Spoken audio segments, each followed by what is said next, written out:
강혜신의 오늘의 미국.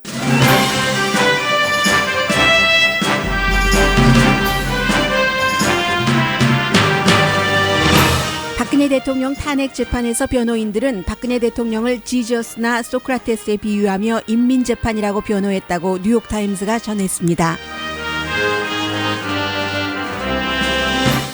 부산에 있는 일본 대사관 앞에 세워진 소녀상과 박 대통령 탄핵 문제로 한국과 일본의 경제 문제까지 흔들리고 있다고 블룸버그 뉴스가 전했습니다. 도널드 트럼프 미국 차기 대통령의 말 바꾸기는 이젠 뉴스도 안 될 정도로 너무 잦습니다. 어제는 자신은 정보국을 좋아한다고 트윗했습니다. 오늘 러시아가 미국 민주당 이메일을 해킹해 줄리안 아산지에게 줬다는 정보를 들고 3명의 정보국장이 트럼프 차기 대통령을 만납니다. 트럼프 차기 대통령은 자신이 취임하는 날 정치적으로 임명된 모든 대사는 직무 정지라고 통고했습니다. 전 CIA 국장이 더는 불편해서 일을 못하겠다면서 트럼프 고문 자리에서 사임했습니다. 트럼프 당선자가 호텔이 완공되고도 공사비를 주지 않아 2명의 컨트랙터가 린을 걸었습니다. 조 바이든 부통령은 트럼프 당선자에게 이제 성인이 되세요 제발 이렇게 충고했습니다. 75%의 미국인은 오바마 케어를 그대로 두거나 대안이 있을 때만 무효화해야 한다고 생각합니다. 오바마 임기 마지막 날인 지난 12월의 일자리 증가는 큰 폭은 아니었지만 임기 처음에 비할 때 장족의 발전을 한 결과였습니다. 바스앤노블의 할러데이 판매는 줄어들었고 아마존은 뉴욕에도 북스토어를 엽니다. 화장품 회사 메이블린이 남자 모델을 선택했습니다.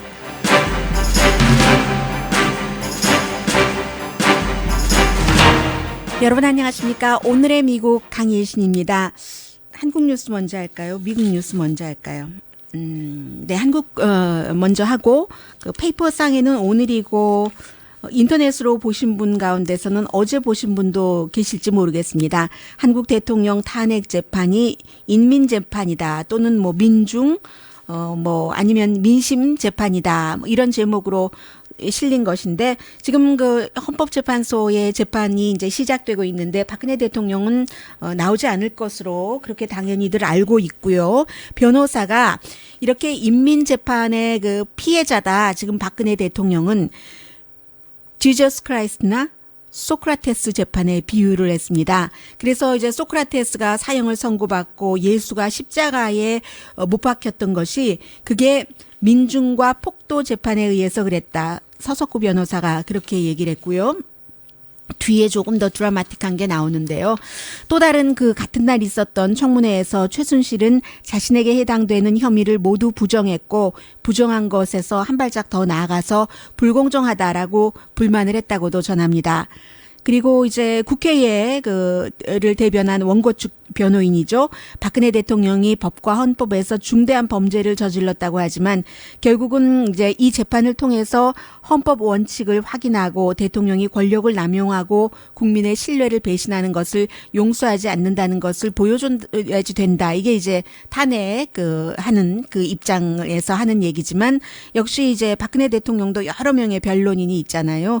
그 가운데 이제 이중한 변호인은 그럼에도 불구하고 가장 중요한 것은 우리가 재판을 할 때 증거가 부족한 게 아니냐라고 얘기를 했고 뉴욕타임스가 그 표현한 드라마틱한 아규먼트입니다. 드라마틱한 논쟁이라고 표현을 하고 있는데 이게 이제 박근혜 대통령의 믿음에 대해서 얘기를 한 건데 박근혜 대통령은 박근혜 대통령을 하야라고 뭐 또는 내려오라고 탄핵하라고 하는 그런 그 시위는 공산주의자들이 북한과 연계해서 주도한 것이다라고 믿고 있다는 겁니다.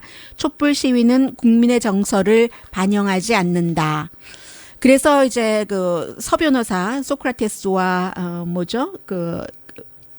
지저스의 재판에 이번 재판을 탄핵 재판을 비유한 그 서변호사가 헌법재판소가 공산주의 영향을 받지 않고 신의 축복이 있기를 바란다. 그런 얘기를 했답니다. 그리고 이제 대부분의 그 뉴욕타임스 표현이에요. 박근혜 대통령을 지지하는 그 상당히 많은 사람들이 크리스찬이고 해서 그 바깥에서는 박근혜 대통령을 위해서 기도한다면서 바이블도 성경도 읽고 몇몇 사람, few of them이라고 표현을 했습니다. 그 몇몇 사람은 그 재판이 진행되는 동안 바깥에서 그렇게 했는가 봅니다. 그리고 이제 뭐 현 전 보좌관도 뭐 거의 뭐 출석하지 않았지만 한 명 그 여자 보좌관이 나왔었죠. 윤모로 기억이 됐는데요. 이름 기억이 안 납니다. 비밀은 보장돼야지 된다. 기억이 안 난다 하다가 하나 디테일하게 조금 얘기를 했는데 드레스에 대해서 최순실 씨가 만들어준 것에 대해서 만약에 돈을 내지 않았다면 뇌물죄인 것이잖아요. 그런데 본인이 분명히 그 박근혜 대통령이 주라는 돈을 가져다 줬고 그냥 주라는 대로만 했지 그 얼마인지는 모르고 영수증도 받지 않았다라고 말했다는 겁니다. 그리고 이제 박근혜 대통령이 이렇게 탄핵 재판까지 가면서 한국과 일본과의 관계도 아주 그 애매하게 됐는데 사실은 일본 대사관이요. 부산에 있는 여기에 소녀상이 세워진 것은 지난달이었습니다. 그런데 이제 당연히 그 일본에서는 한국에 그것을 철거하라고 주장을 했고 그러나 이제 소녀상 같은 경우는 한국에서 미국에서도 마찬가지지만요. 정부에서 세우는 것은 아니잖아요. 그래서 이제 애매하게 지난번에 위안부 합의를 박근혜 대통령과 아베 신조가 할 때도 그때도 이 부분에 대해서는 이제 그 민간에게 맡기는 이제 그렇게 했는데 이번에 2017년 일본의 첫 내각 회의가 열린 날이었습니다. 어제가. 그런데 이제 일본의 그 정부 대변인이 놀랄만한 발표를 했다. 미국의 그 블룸버그 뉴스의 보도로 전해드립니다. 스가 요시히데 내각 관방, 내각 장관이요. 도쿄와 그 서울의 그 외환 통화 그 수합 협정을 더 이상 진행하지 않는다. 그리고 임시로 서울에 있는 일본 대사를 부른다. 경제 대화도 더 이상 하지 않겠다. 이게 이제 이 문제 때문에 위안부 이 문제 때문에 결국은 굉장히 관계가 어려워진다는 얘기인데 소녀상에 대해서는 통화 수합 같은 경우는요, forever 스탬프와 마찬가지죠. 일정한 양을 이제 양측에서 외환이 환율이 자꾸 변동이 많으니까 그것이 이제 경제 관계를 할 때 힘드니까 어느 정도 딱 확보해 놓고 그리고 환율의 그 변동에 그 맞지 않는 그런 식으로 해서 했었던 건데 지난해 8월 달에 한국이 이 수합 딜을 다시 하자고 제안을 했었습니다. 2015년 초에 끝났었는데 규모는 한 그 500억 달러 정도 됩니다. 그런데 지금은 뭐 이 통화 수합은 양쪽에서 그다지 필요한 것 같진 않아요. 그런데 그 블룸버그 뉴스는 일제시대의 그 일이 일본과 한국의 경제와 외교에 지금까지 영향을 이렇게 그 끊임없이 미칠 수밖에 없다. 당연히 끊임없이 미치죠. 제대로 청산하고 가지 않은 것. 병이 제대로 치료되지 않으면 언젠간 다시 나오잖아요. 다른 곳으로 옮겨간다든지. 똑같은 겁니다. 일제청산. 네. 1년 전만 해도 두 나라는 위안부 문제 합의를 한 듯 했고, 그리고 이제 일본이 860만 달러 기금을 주기로 했는데, 박근혜 대통령이 이제 주도해서 한 일입니다. 국민은 그 반대를 했었고, 그리고 나서 이제 이런 일들이 있으면서 박근혜 대통령의 처지가 이렇게 그 힘들어지면서 이런 일들이 일어나게 됐다. 그래서 박근혜 대통령과 아베 신조 일본 총리가 위안부 문제에 대해서 협상한 그것은 이제 와서는 대통령이 또 탄핵이 될 가능성도 있고 뭐 탄핵이 되지 않을 가능성도 있지만요. 만약에 그 탄핵이 된다면은 종이 이상, 페이퍼 이하 아무것도 아니다. 이런 그 전문가의 말을 실었습니다. 제프 킹스톤이라는 템플 대학 일본 캠퍼스에서 학생들에게 외교학을 가르치는가 보죠. 그런 그 교수, 아시안 스타디를 가르치고 있습니다. 그리고 이제 블룸버그 뉴스도 다시 한번 강조하기를 역사가들은 한 5만에서 20만 명의 여성들 대부분이 이제 한국 여성이지만 위안부가 일본 정부의 주도로 그런 일이 이제 있었다 하는 내용도 전하고 있고 그리고 이제 아베 신조 일본 총리가 왜 이것을 미국의 부통령에게 얘기를 합니까? 그만큼 한국과 일본과의 관계도 미국이 영향을 미칠 수 있다는 것 아니겠어요? 그래서 사실은 한국은 언제나 외교 문제를 할 때 미국이 한국보다 강하기 때문에 잘 해야죠. 강한 사람한테 잘 보이기도 해야죠. 때로는. 그러나 어떤 때는 정말로 뭔가를 서로 갖고 있으면서 동등하게 가야지 되는 것도 있는 것 같습니다. 아베 신조는 왜 이 문제를 조 바이든 부통령에게 얘기를 하느냐고요. 전화를 해서 그 아베 신조가 뭐라고 얘기를 했냐면 국가 간의 합의는 굉장히 중요한 겁니다. 이게 이제 부산에 지난달 그 소녀상 그 생겼던 것 뭐 그런 등등의 얘기를 하는 것인데 그걸 한국에 해야지 왜 조 바이든 부통령에게 하느냐고요. 그리고는 또 그 일본의 정치인이 최근에도 계속 그 적대 행위들을 하고 있잖아요. 아베 신조 일본 총리가 미국의 그 진주만에 왔을 때도 또 다른 그 지도자는 야스쿠니 신사를 방문을 했고 이번에는 또 국방장관 그 이나다 토모미가 지난주에 도쿄 슈라인을 방문을 했고 그래서 결국은 그 한국 재무부는 또 뭐라고 얘기를 하냐면 일본이 정치와 경제를 좀 구분했으면 좋겠다 이렇게 말하는데 그게 구분이 별로 쉽지가 않잖아요. 인간관계나 국가관계나 똑같이요.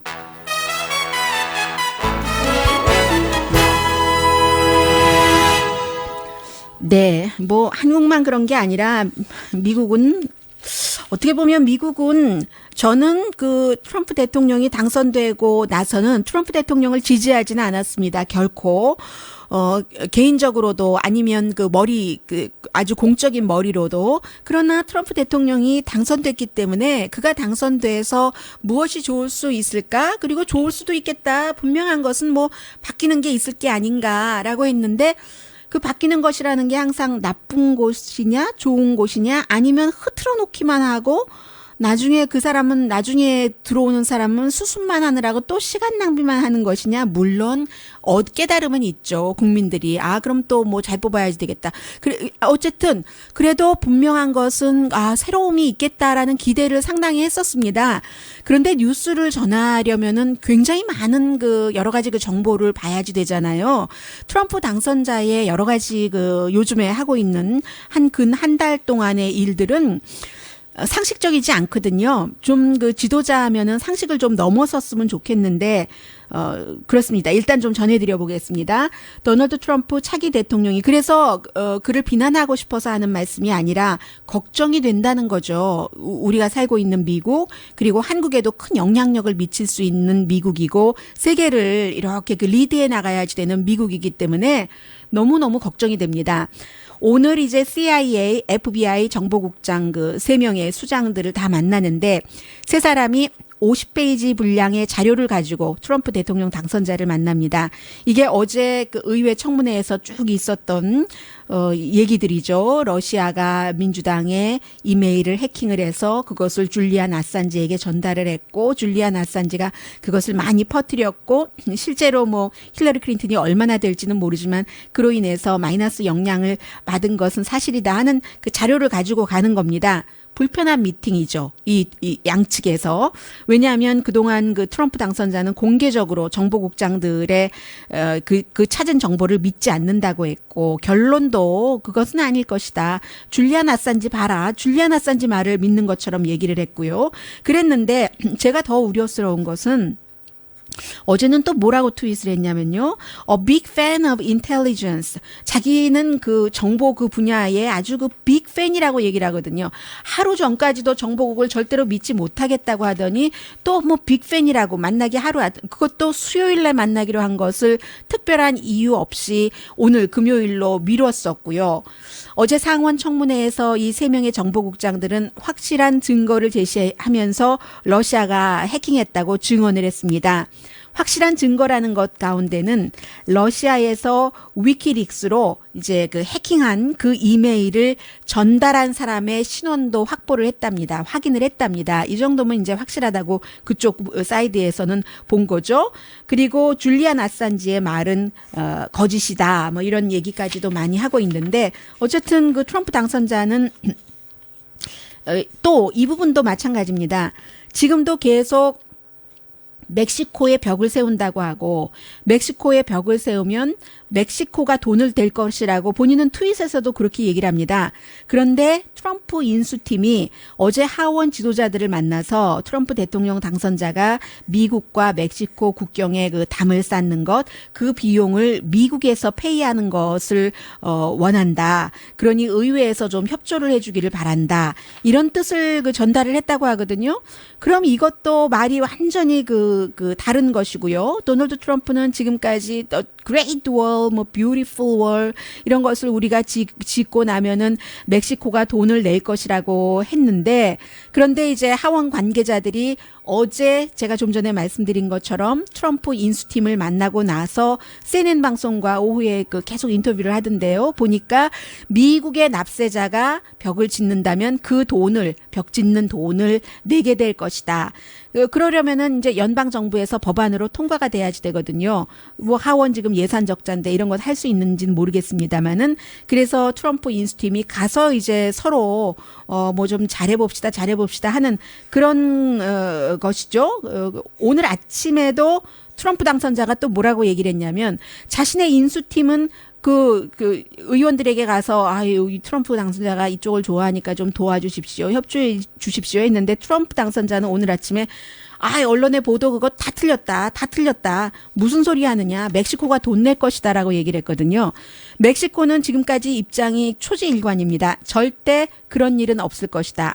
그리고 트럼프 당선자는 한 번도 도대체 어떻게 멕시코에서 돈을 받겠다는 것인지에 대한 계획을 말한 적이 없습니다.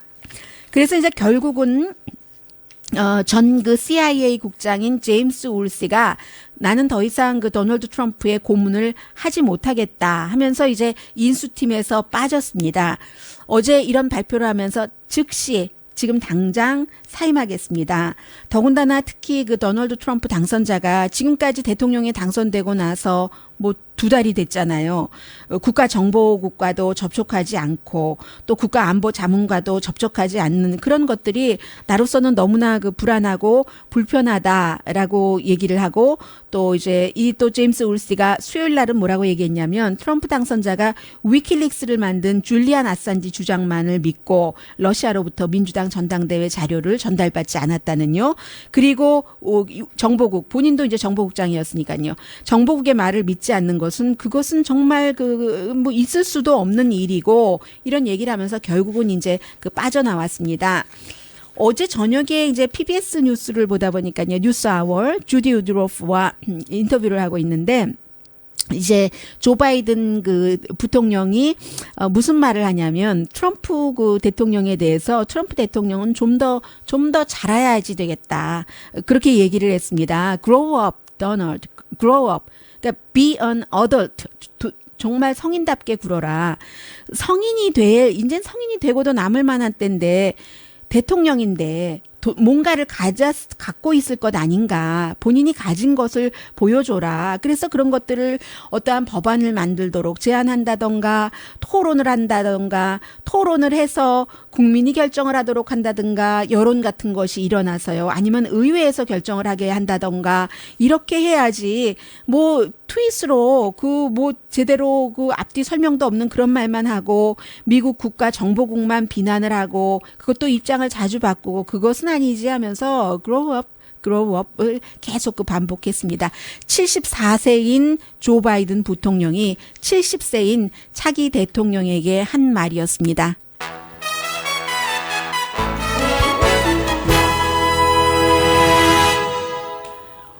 오늘의 미국은 전문가가 추천하는 이민법, 가정법 전문 재인정 종합법률사무소, 자동차 에어컨 점검과 수리 최저 가격을 보장하는 금호 타이어 전문 스토어 부에나팍의 타이어스 포 유, 건강하고 아름답게 나만의 시간을 즐길 수 있는 위스파, LA 최고의 찜질방 위스파, 편한 마음으로 맡기면 모든 치아 문제를 해결하는 아로마센터 2층의 종합치과 이편한치과, 한국에서의 명성 그대로 한약 잘 짓는 현대판 대장금이 진료하는 제중한의원 공동후원입니다.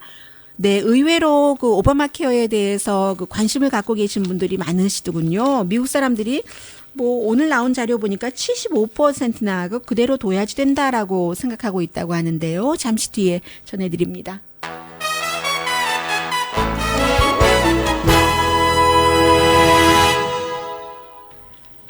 라디오 서울 방송 오늘의 미국 듣고 계십니다.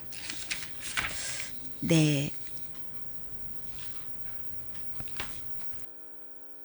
대안 없이는 없애지 말아라 오바마 케어. 이게 이제 75%의 사람들이 답변을 했습니다. 카이저 패밀리 재단에서 조사를 해서 여론조사를 해서 오늘 아침에 그 발표를 했습니다.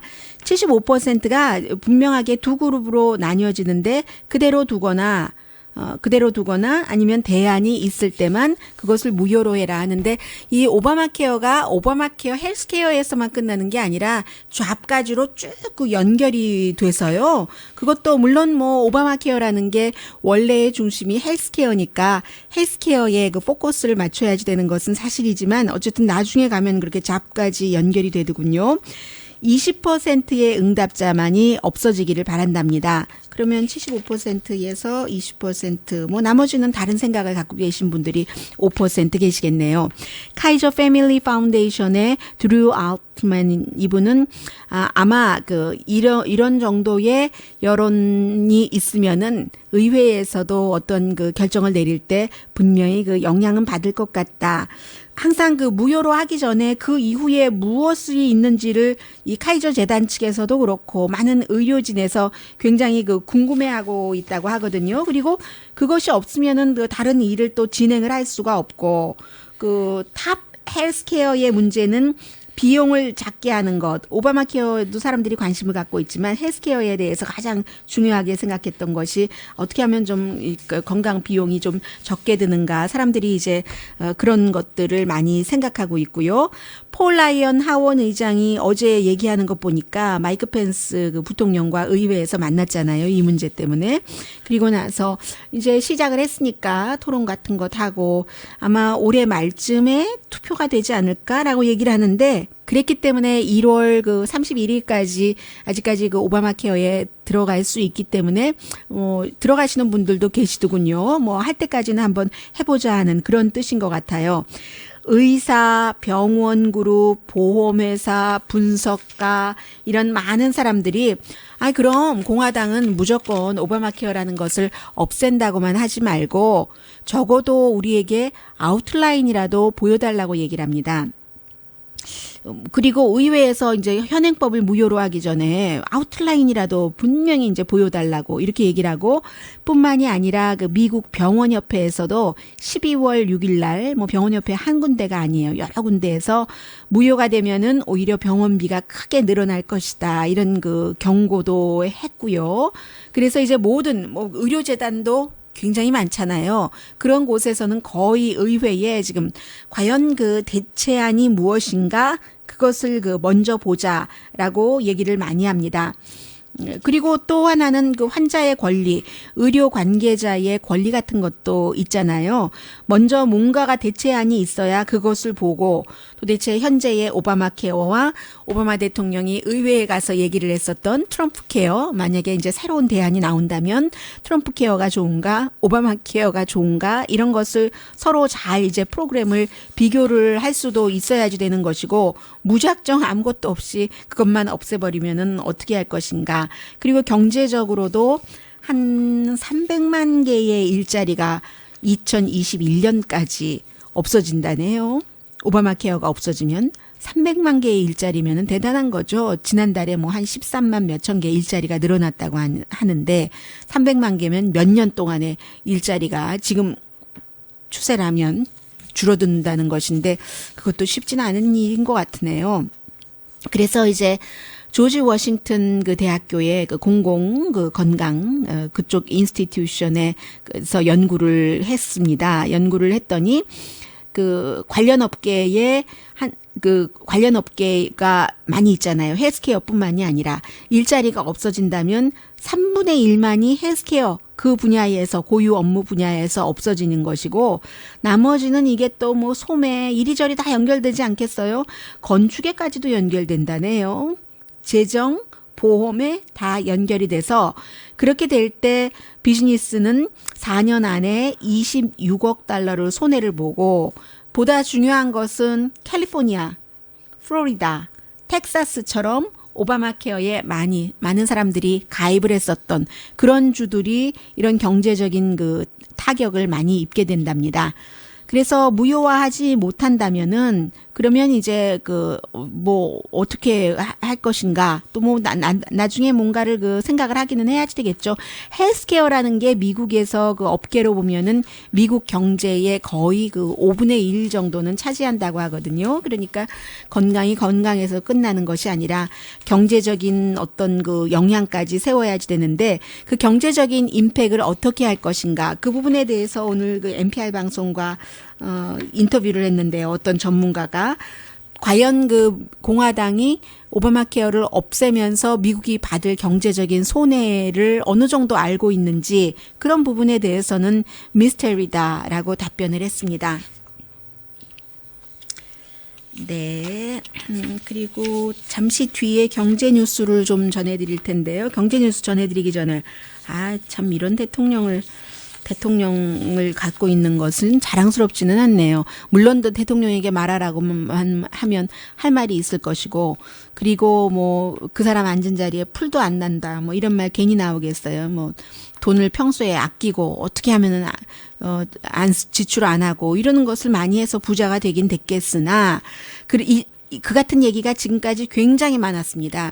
이 트럼프 당선자가 개발업자로 일하고 뭐 무슨 일을 하고 하면서 일 다 시켜놓고는 돈 안 준다는 거예요. 내 맘에 들지 않는다고. 그래서 정말 울며 겨자 먹기로 돈 조금 받고 원래 계약했었던 돈만큼 못 받고 했었던 계약자들이 부지기수입니다.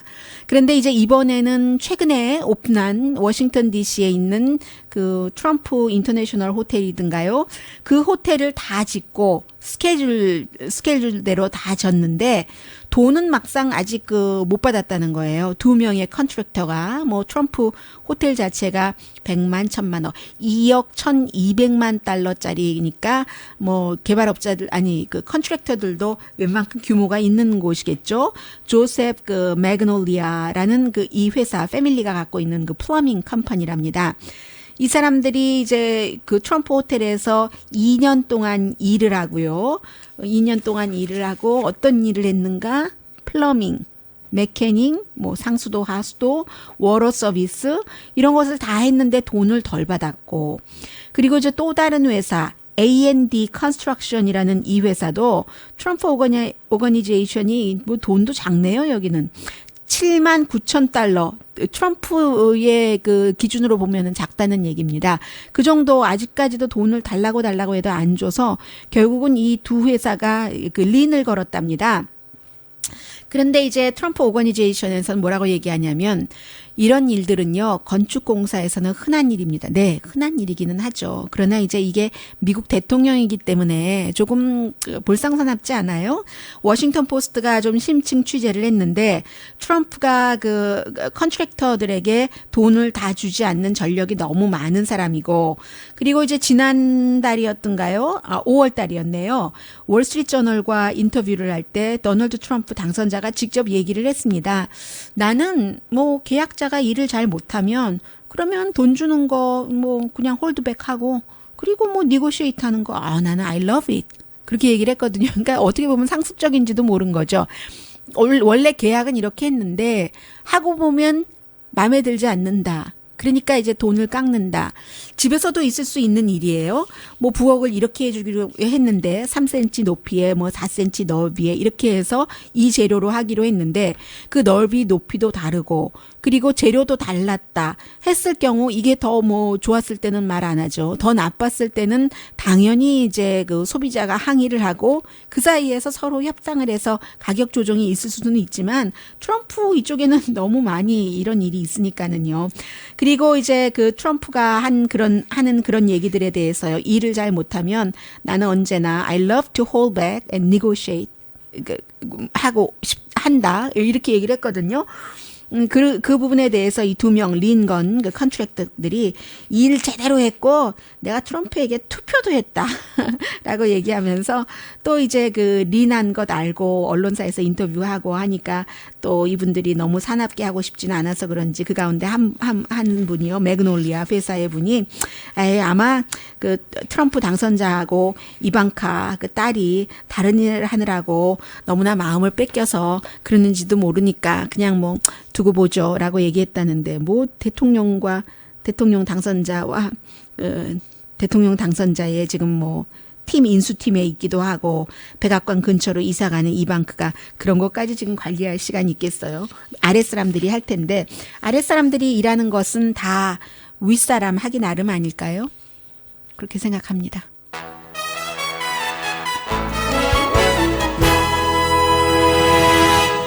라디오 서울 방송 오늘의 미국 듣고 계십니다. 네. 이제 오바마 대통령 임기의 마지막에 발표된 자료입니다. 농업을 제외한 일자리가 12월 달에 15만 6천 개가 만들어졌는데 전문가 예상에는 못 미쳤어요. 18만 개 정도 생각했었는데 그렇지만 임금은 시간당 10센트가 늘어서 시간당 평균 26달러가 됐고 실업률은 조금 올라갔습니다. 4.6%에서 4.7%. 일하는 시간은 0.4% 올라가서 예상보다 조금 낮았고요. 1년을 통틀어서 보면은 일자리가 지난해에 220만 개가 만들어졌답니다. 그러니까 오바마 케어가 없어지면 한 300만 개 없어진다고 하니까 1년 반 정도 없어지는 거네요. 한 달에 평균 18만 뭐 한 4천 개 정도가 만들어졌다는 건데 2015년보다는 조금 슬로우하긴 했습니다. 1년 전에는 평균 한 달에 23만 개가 만들어졌다는 거거든요. 그런데 이런 것을 보면은 오바마 대통령이 지금 나갈 때고 나갈 때와 들어올 때를 봐야지 되지 않겠어요? 지금 나갈 때 15만 6천 개가 마지막이었는데 2009년도에 취임을 했었잖아요. 그때 처음 취임을 하고 나니까 그 첫 달에 일자리가 어떻게 됐냐면요. 플러스는 고사하고 마이너스가 그 첫 달에 59만 8천 개가 마이너스 된 것으로 됐었습니다. 그것도 이제 항상 이런 거 두 번 다시 해보잖아요. 나중에 소급해 보니까 한 달에 79만 1천 개가 일자리가 없었답니다. 첫 번째 달에요. 그런데 이제 지금 나갈 때는 플러스 15만 6천 개니까 이 정도면은 괜찮은 편이고요. 좋은 편이죠. 사실은 잡 성장이 지금 79개월? 75개월이군요. 75개월 연속 뭐 많은 숫자는 아니지만 성장을 해왔고 이렇게 75개월 연장 잡이 일자리가 늘어난 것은 1939년 이후에는 가장 큰 성장이랍니다. 우리가 하도 요즘엔 뭐 잡이 늘어나고 하더라도 봉급이 뭐 별로 늘어나지 않으니까 잘 못 느껴서 그렇지 수치상으로는 그렇습니다. 그리고 이제 일자리가 크게 안 늘어나는 이유는 제조업이 활발하지 않고 앞으로도 그럴 것 같은데요. 뭐 그런 것들 때문에 아마 영향이 제일 많았던가 봅니다. 제가 요즘에는요, 여러분들께 보도를 해드릴 때 혹시 종이 넘기는 소리가 나잖아요. 그러면 좀 이해를 해주시면 좋겠어요. 왜냐하면 뭐 종이도 다 아껴 써야지 되는데 이면지를 쓰기 때문에 양면지를 쓰고 그리고 죄송합니다. 하나의 아이템에 뭐 제가 딱 뭐 한 페이지 되는 게 아니고 하나의 아이템이 여러 페이지고 그리고 이 시간에 많은 아이템을 전해드리니까 그것을 꼭 뭐 어떻게 묶어야 되잖아요. 아이템별로. 그러다 보니까 이게 넘길 때 소리가 좀 납니다. 이해해 주세요.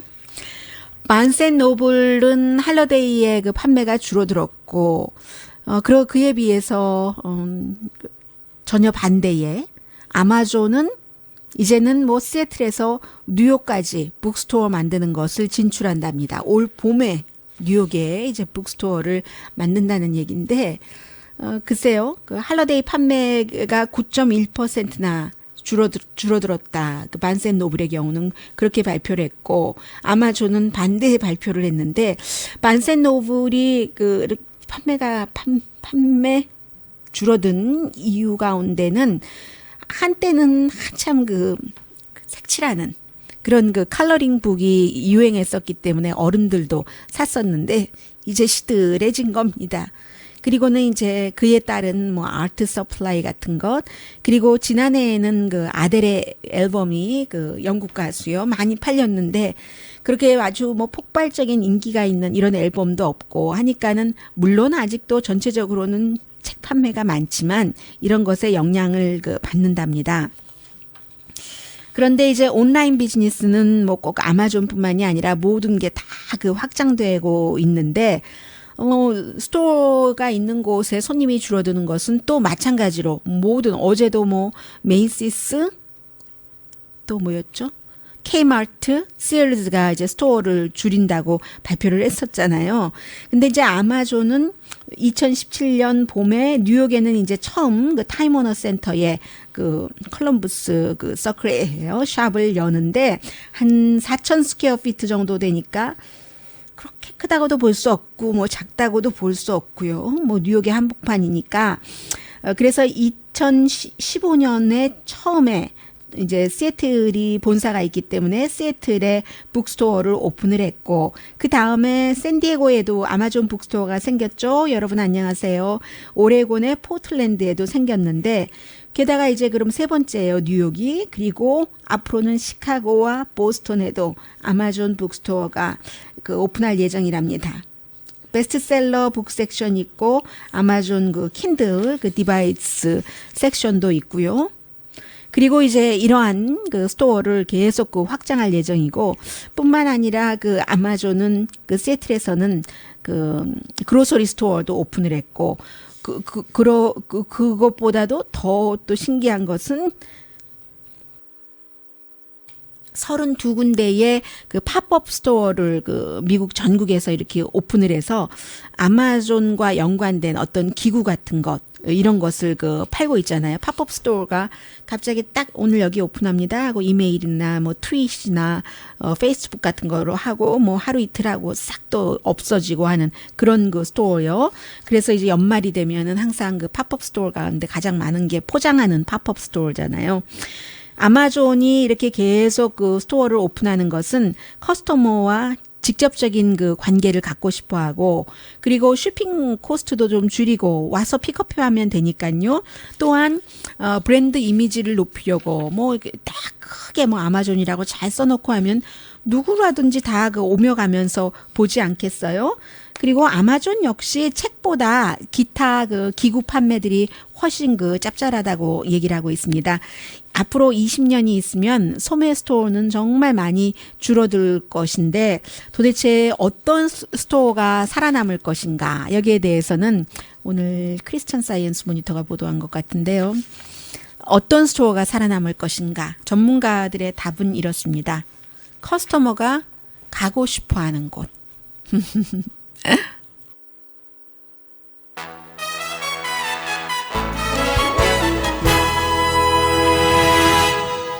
라디오 서울 방송 오늘의 미국 듣고 계십니다. 점점 남자와 여자가 바뀝니다. 미국에서 3명의 여성이 처음으로 해병대의 보병대 지상 전투 유닛으로 투입이 됐습니다. 이게 이제 2015년 12월에 국방장관 애쉬 카터가 발표를 하고 나서 이런 발표였었죠. 모든 잡을 여성들에게 다 그 문을 열겠다. 위험한 그 포스트에도 열겠다 했던 것인데 이제는 이제 해병대조차도 여성을 그 전투지까지 그 파병을 하는 게 됐고요. 그리고 메이블린에서는 제가 메이블린 마스카라를 쓰거든요. 디스커버리라는 솔 얇은 거 있어요. 그럼 잘 올라가요. 이 메이블린에서는 처음으로 남자 모델을 기용을 했습니다. 뷰티보이라고 해서 원래 그 메이블린보다 커버걸이 먼저 했네요. 제임스 찰스라는 사람 메이크업 아티스트고 소셜미디어의 스타인데 이 사람이 했는데 어쨌든 뭐 추세인 거예요. 이것도 커버걸 그렇게 해 메이블린 그렇게 해. 이 남자는 그 이름이 뭐죠? 그 매니 귀티에라스라는 사람인데 인스타그램에서 팔로워가 300만 명이나 있고 유튜브에서도 뭐 한 200만 명이 아니죠. 구독을 한다고 하네요. 맞네요. 200만 명이. 2014년도 7월 달에 시작했는데 남자가 화장을 하는 거예요. 본인이 화장을 이렇게 잘 하면서 사진을 찍어서 올리는 그런 모습들이거든요. 그래서 결국은 메이블린의 이 남자는 기용이 됐습니다. 이런 세상이에요. 모델로요. 오늘의 미국은 전문가가 추천하는 이민법, 가정법 전문 제인정 종합법률사무소, 자동차 에어컨 점검과 수리 최저 가격을 보장하는 금호 타이어 전문 스토어 부에나파게 타이어스 포 유, 편한 마음으로 맡기면 모든 치아 문제를 해결하는 아로마 센터 2층의 종합치과 이편안치과, 한국에서의 명성 그대로 한약 잘 짓는 현대판 대장금이 진료하는 제중한의원 공동펀이었습니다. 10시에 좋은 아침, 좋은 하루 방송됩니다. 신체에 대해서 자만하면은 아파요. 제가 좀 과로를 했는데 과로하니까 감기 걸렸어요. 주말에 좀 푹 쉬고 좀 상쾌한 그런 음성으로 여러분들 월요일